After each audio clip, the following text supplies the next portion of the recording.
2-3มื้อก่อนนี่ข้อยโพสต์วิดีโอลงไปวิธีนึ่งข้าวเหนียวอยู่ในหม้อหุงข้าวอะนะหลายคนก็มีคำถามเนาะแล้วก็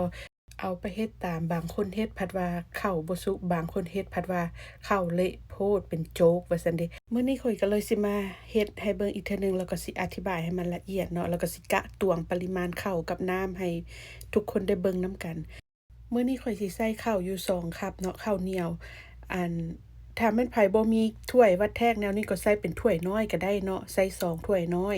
หลังจากนั้นก็เอาข้าวไปล้างทำความสะอาดดีๆแล้วก็หลายคำถามเนาะว่าข้าวนี่ต้องมาบ่ต้องมาเด้อเพราะว่าถ้ามาแล้วข้าวนี่มันสิเละเวลาเอาไปหุงหั้นนะหลังจากนั้นก็ใส่น้ำลงไป2ถ้วยคือกันเนาะคือปริมาณข้าว 1ส่วนต่อน้ำ1ส่วนเนาะถ้าข้อยเฮ็ด2คัพนี่ก็ต้องใส่น้ำ2คัพคือกันเนาะ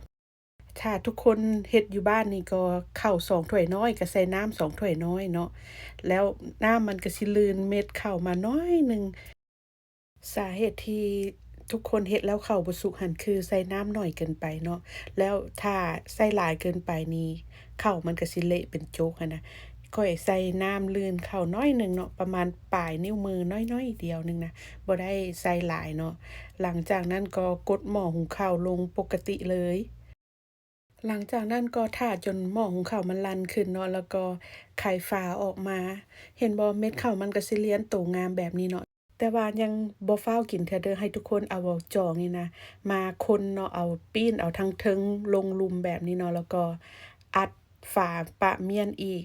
ประมาณ20นาทีแล้วก็บ่ต้องปลดไฟเด้อให้อยู่ในโหมดอุ่นข้าวไว้เนาะ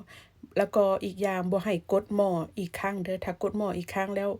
หม้อมันก็สิเฮ็ดเวียกเนาะสิเฮ็ดให้ข้าวอยู่ก้นหม้อมันแข็งคือข้าวแห้งหั้นนะฉะนั้นมีแต่เสียบไฟแล้วก็ปะอยู่ในโหมดอุ่นไว้ซื่อๆเด้อ20นาทีผ่านไปเนาะข้าวก็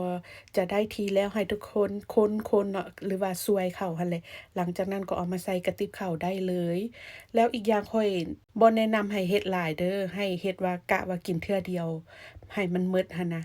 บ่ให้มันเป็นข้าวเย็นเพราะว่าข้าวเย็นแล้วเอาไปอุ่นต่อบ่ได้มันสิเละหั้นนะเห็นบ่ข้าวมันกระจับตัวกันเป็นก้อนมื้อนี้ข้อยบอกละเอียดหมดทุกอย่างแล้วเนาะถ้ามันไผยังหุงบ่ได้อีกแสดงว่าเป็นน้ำหม้อหรือบ่ซั้นก็เป็นน้ำข้าว